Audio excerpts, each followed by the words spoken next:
आज है 11 अप्रैल, दिन शनिवार। नमस्कार, स्वागत है आपका डीजे न्यूज लाइव में। चलिए देखते हैं देश और दुनिया की बड़ी खबरें। सबसे पहले आप ये खबरें कहां से देख रहे हैं, हमें कमेंट करके जरूर बताएं। साथ ही हमारे यूट्यूब चैनल को लाइक, शेयर और फॉलो करना बिल्कुल ना भूलें।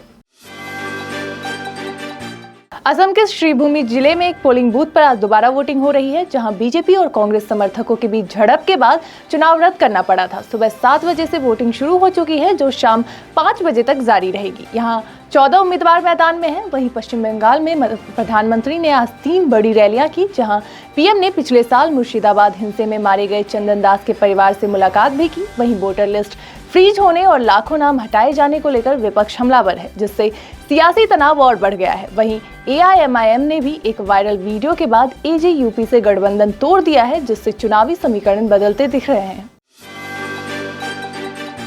नई दिल्ली में राष्ट्रीय व्यापारी कल्याण बोर्ड की अहम बैठक में व्यापार को आसान बनाने पर बड़ा जोर दिया गया, जिसमें जन विश्वास संशोधन को गेम चेंजर बताया गया है। सरकार का मानना है कि इस कदम से छोटे और मध्यम व्यापारियों को कानूनी जटिलताओं से राहत मिलेगी और कारोबार का माहौल ज्यादा सरल और पारदर्शी बनेगा। बैठक में इस बात पर भी चर्चा हुई कि कैसे नियमों को आसान बनाकर व्यापारियों का भरोसा बढ़ाया जा सकता है। वहीं सरकार और व्यापारी समुदाय के बीच बेहतर तालमेल को मजबूत करने की जरूरत पर भी जोर दिया गया। वृंदावन के केशी घाट पर यमुना नदी में हुए स्टीमर हादसे के बाद राहत और बचाव कार्य लगातार जारी है, लेकिन अब तक 10 श्रद्धालुओं की मौत हो चुकी है और 6 लोग अभी लापता हैं। एनडीआरएफ, एसडीआरएफ और स्थानीय टीम बीते 14 घंटे से ज्यादा समय से सर्च ऑपरेशन चला रही है और हर गुजरते घंटे के साथ चिंता बढ़ती जा रही है। बताया जा रहा है कि स्टीमर पांटून पुल से टकराने के बाद अनियंत्रित होकर पलट गया, जिससे यह बड़ा हादसा हुआ। वहां मौजूद लोगों के मुताबिक यात्रियों ने नाविक को लौटने के लिए कहा था, लेकिन उसने चेतावनी को नजरअंदाज कर दिया। अब प्रशासन आसपास के इलाकों और अस्पतालों में भी लापता लोगों की तलाश कर रहा है। मथुरा के वृंदावन में हुए नाव हादसे पर प्रधानमंत्री ने गहरा दुख जताते हुए पीड़ितों के लिए आर्थिक सहायता का ऐलान किया। पीएम ने मृतकों के परिजनों को 2-2 लाख रुपए और घायलों को 50-50 हजार रुपए देने की घोषणा की, जिससे प्रभावित परिवारों को कुछ राहत मिल सके। इस हादसे में अब तक 10 लोगों की मौत की पुष्टि हो चुकी है, जबकि कई लोग घायल होकर अस्पताल में भर्ती हैं। 22 श्रद्धालुओं को सुरक्षित बचा लिया गया है, लेकिन घटना ने सुरक्षा व्यवस्थाओं पर गंभीर सवाल खड़े कर दिए हैं। राजधानी दिल्ली में सुरक्षा व्यवस्था को मजबूत करने के लिए बड़ा कदम उठाया जा रहा है, जिसके तहत शहर भर में 300 नए पुलिस बूथ बनाए जाएंगे। ये बूथ खास तौर पर फ्लाईओवर, अंडरपास और फुटवेयर ब्रिज जैसे संवेदनशील इलाकों में लगाए जाएंगे, जहां अक्सर लोगों को असुरक्षा महसूस होती है। इस योजना में पीडब्ल्यूडी बूथों का निर्माण करेगा, जबकि दिल्ली पुलिस वहां तैनाती और निगरानी की जिम्मेदारी संभालेगी। इससे न केवल अपराध पर लगाम लगेगी, बल्कि खासकर महिलाओं की सुरक्षा को लेकर भरोसा भी बढ़ेगा।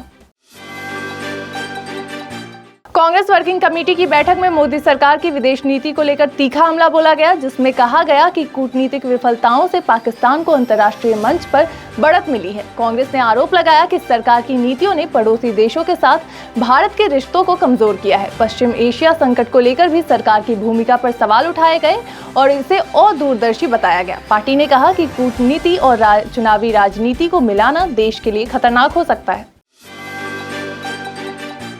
देश की semi high speed train Vande Bharat express तेजी से यात्रियों की पहली पसंद बनती जा रही है। ताजा आंकड़ों के मुताबिक इस साल यात्रियों की संख्या में करीब 34% की बढ़ोतरी दर्ज की गई, जो इसकी बढ़ती लोकप्रियता को दर्शाती है। अब तक 9 करोड़ से ज्यादा लोग इस ट्रेन से सफर कर चुके हैं और यह आंकड़ा लगातार बढ़ रहा है। बताया गया कि नई दिल्ली, वाराणसी और कटरा जैसे रूट सबसे ज्यादा व्यस्त बने हुए हैं। तेज रफ्तार, आधुनिक सुविधाएं और आरामदायक सफर इसे भारतीय रेलवे की सबसे भरोसेमंद सेवाओं में शामिल कर रहे हैं।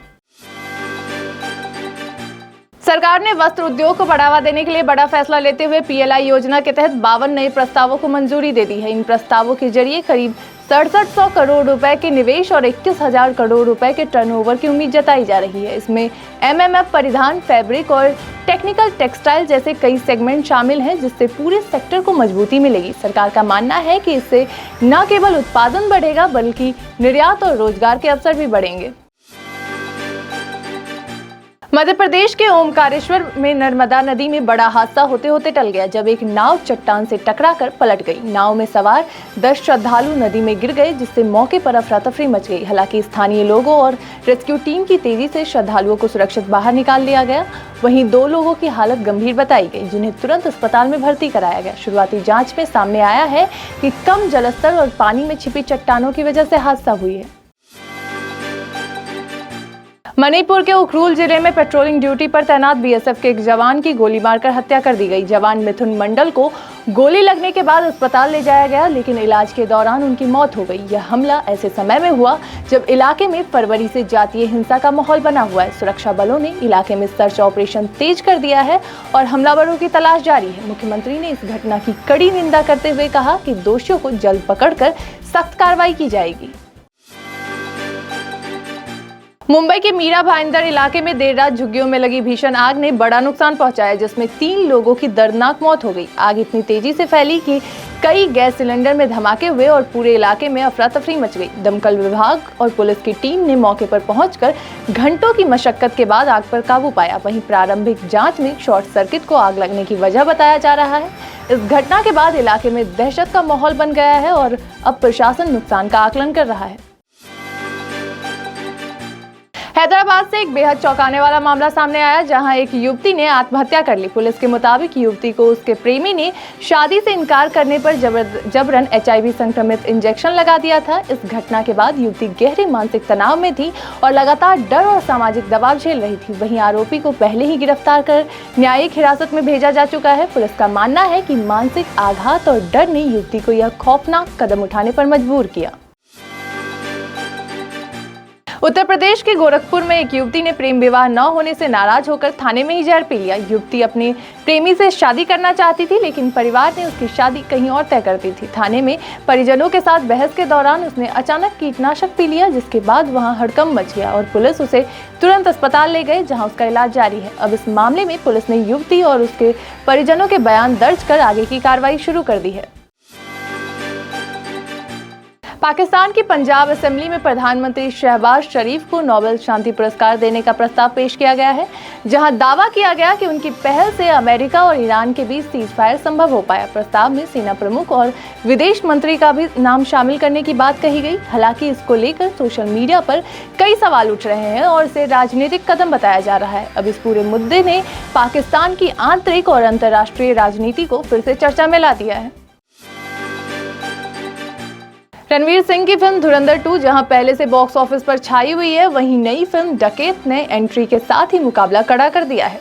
धुरंधर 2 अब तक 1600 करोड़ से ज्यादा की कमाई कर चुकी है और कई रिकॉर्ड्स के करीब पहुंच रही है, लेकिन डकैत ने पहले ही दिन अच्छा कलेक्शन कर यह संकेत दिया है कि मुकाबला आसान नहीं होगा। अब देखना दिलचस्प होगा कि आने वाले दिनों में बॉक्स ऑफिस पर कौन सी फिल्म बाजी मारती है। आज आईपीएल में पंजाब किंग्स और सनराइजर्स हैदराबाद के बीच अहम मुकाबला खेला जाएगा, जो न्यू चंडीगढ़ के महाराजा यादवेंद्र सिंह स्टेडियम में दोपहर 3:30 बजे से शुरू होगा। सनराइजर्स हैदराबाद की कप्तानी ईशान किशन कर रहे हैं, जिनसे इस मैच में बड़ी पारी की उम्मीद जताई जा रही है। ईशान हाल के मैचों में उतार चढ़ाव भरे प्रदर्शन से गुजर रहे हैं, लेकिन उन्होंने कप्तानी डेब्यू में शानदार 80 रन की पारी खेलकर अपनी क्षमता दिखाई थी। दोनों टीमों के लिए यह मुकाबला बेहद अहम है, क्योंकि जीत से पॉइंट्स टेबल में उनकी स्थिति मजबूत हो सकती है। मध्य प्रदेश में एक बार फिर गर्मी ने अपने तेवर दिखाने शुरू कर दिए हैं, जहां कई शहरों में तापमान 1 से 5 डिग्री तक बढ़ गया है। नर्मदापुरम सबसे गर्म रहा, जहां पारा 39 डिग्री के करीब पहुंच गया, जबकि इंदौर, उज्जैन और ग्वालियर में भी तापमान में तेजी से बढ़ोतरी दर्ज की गई। दिन के साथ साथ अब रातों में भी गर्मी का असर महसूस होने लगा है, जिससे लोगों की परेशानी बढ़ रही है। 15 अप्रैल से एक नया मौसम सिस्टम एक्टिव होगा, लेकिन इसके कमजोर रहने की संभावना है, यानी फिलहाल गर्मी से राहत मिलने के आसार कम है।